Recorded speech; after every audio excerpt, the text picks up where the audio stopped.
At exactly 0247 hours GMT on February 28, 2026, the night sky over Tehran erupted in a catastrophic cascade of precision strikes that would reshape the Middle Eastern power balance forever.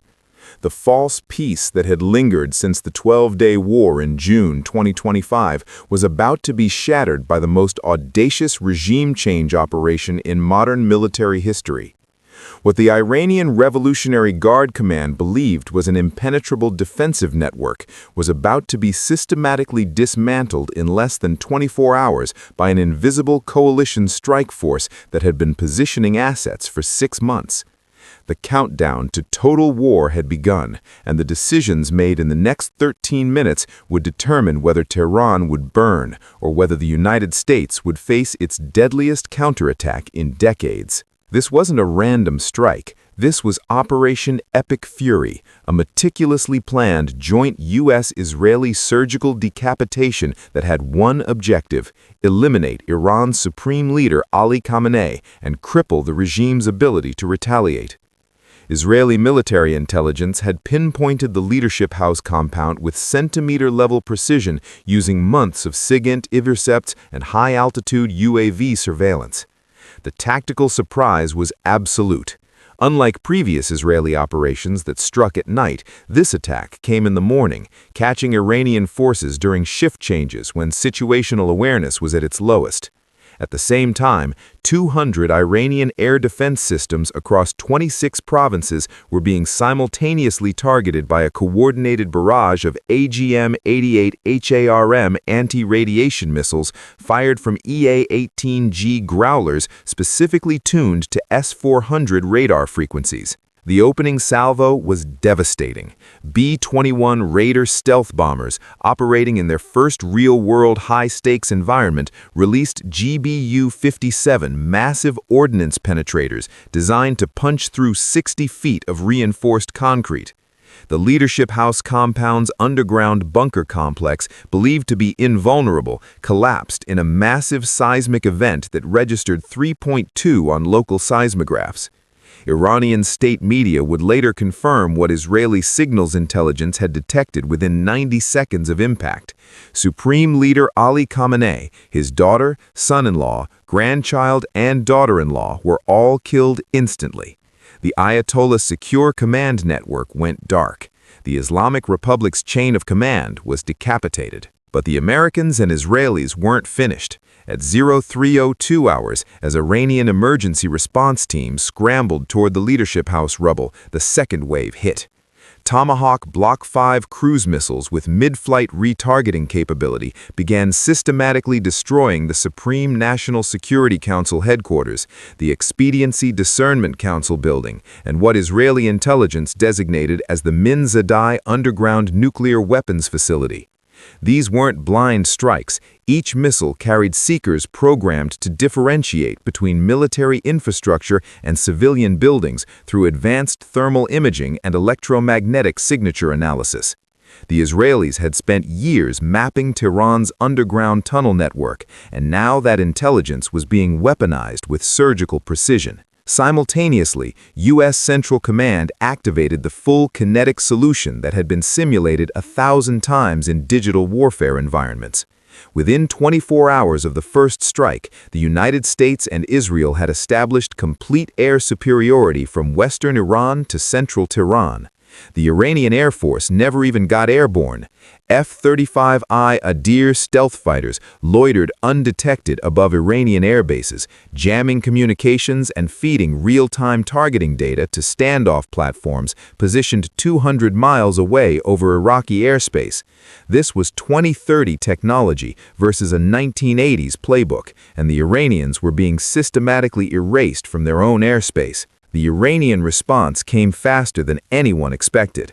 Less than 4 hours after Khamenei's death was confirmed, Tehran launched Operation True Promise 4, a massive retaliatory strike unlike anything seen in modern warfare.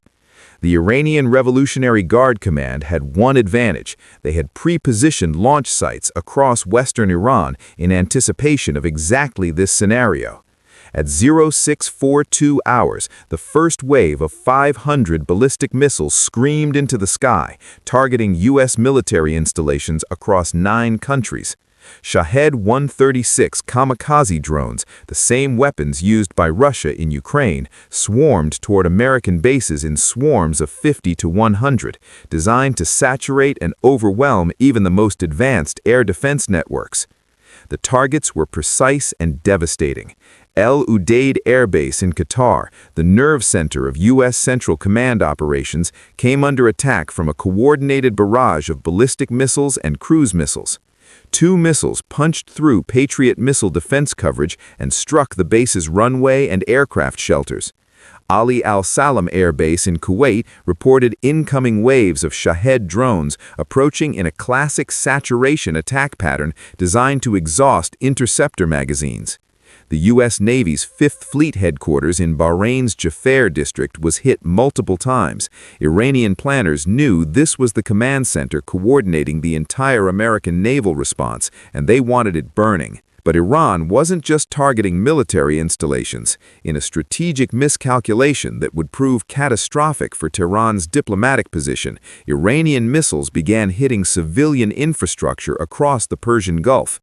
Dubai International Airport, one of the world's busiest aviation hubs, took a direct drone strike that forced a complete shutdown of operations, stranding hundreds of thousands of travelers. The UAE's Jebel Ali port, a critical global shipping choke point, was struck by cruise missiles that set luxury yachts ablaze and forced the evacuation of the entire port complex. Kuwait International Airport, Manama's Seif Commercial District, Riyadh's diplomatic quarter, all came under fire. The human toll was immediate and horrific. In Beit Shemesh, central Israel, an Iranian ballistic missile evaded Iron Dome coverage and detonated in a residential neighborhood, killing 9 civilians instantly and wounding over 20. Debris from intercepted missiles rained down on Bahrain's Salman industrial city, killing an Asian contract worker performing routine vessel maintenance. In the UAE, 3 migrant workers from Pakistan, Nepal, and Bangladesh were killed when drone strikes hit civilian targets in Abu Dhabi. The war was no longer just between militaries, it had become a regional humanitarian catastrophe. And then Iran made its boldest move. At 0918 hours on March 1st, Iranian naval forces in the Strait of Hormuz began implementing a pre-planned blockade operation, firing missiles at commercial vessels attempting to transit the world's most critical oil choke point. The message was clear: if Tehran burns, the global economy burns. Within hours, crude oil prices spiked toward $120 per barrel as shipping companies rerouted vessels thousands of miles to avoid both the Strait of Hormuz and the Red Sea, where Houthi forces were threatening similar attacks. The economic weapon had been deployed. The American response was overwhelming and merciless. U.S. Navy destroyers positioned in the Gulf of Oman engaged Iranian warships with SM-6 missiles and naval gunfire, sinking or severely damaging 17 vessels in less than 72 hours. The Iranian Navy's surface fleet, once a credible deterrent force, was reduced to burning hulks scattered across the Gulf. American submarines, including the Virginia-class USS Vermont, hunted Iranian Kilo-class submarines with relentless precision, using active sonar pings to flush them from concealment and force them to the surface. The undersea domain belonged entirely to the United States. On March 3rd, the conflict entered its most dangerous phase. U.S. and Israeli strikes targeted what intelligence officials described as Iran's last resort nuclear card, the underground enrichment facilities near Natanz and Fordo. GBU-57 bunker busters, the same weapons used to kill Khamenei, were dropped on hardened sites designed to withstand conventional bombardment. When the dust cleared, Israeli officials claimed years to setbacks to Iran's nuclear program. A leaked DIA report suggested Iran had pre-positioned much of its enriched uranium stockpile, limiting the damage. CIA Director John Ratcliffe contradicted the leak within 24 hours, claiming severe, irreversible damage to the nuclear infrastructure. The truth remained classified, but the strategic calculus was clear. The United States and Israel were willing to risk everything to prevent an Iranian nuclear weapon. By March 7th, the scope of Iran's retaliation had become staggering. Over 500 ballistic missiles and nearly 2,000 drones had been fired across the region. The UAE reported intercepting 1,342 drones and 229 missiles out of 1,422 and 246 launched, respectively, an interception rate approaching 95%, but still allowing dozens of strikes to reach their targets. Kuwait faced 406 drones and 219 missiles. Qatar confronted 63 drones and 129 missiles. Saudi Arabia's Shaiba oil field in the Rub al-Khali desert came under repeated drone swarms, with air defenses intercepting waves of 6, 4, and 2 in rapid succession. The entire Persian Gulf had become a live fire testing ground for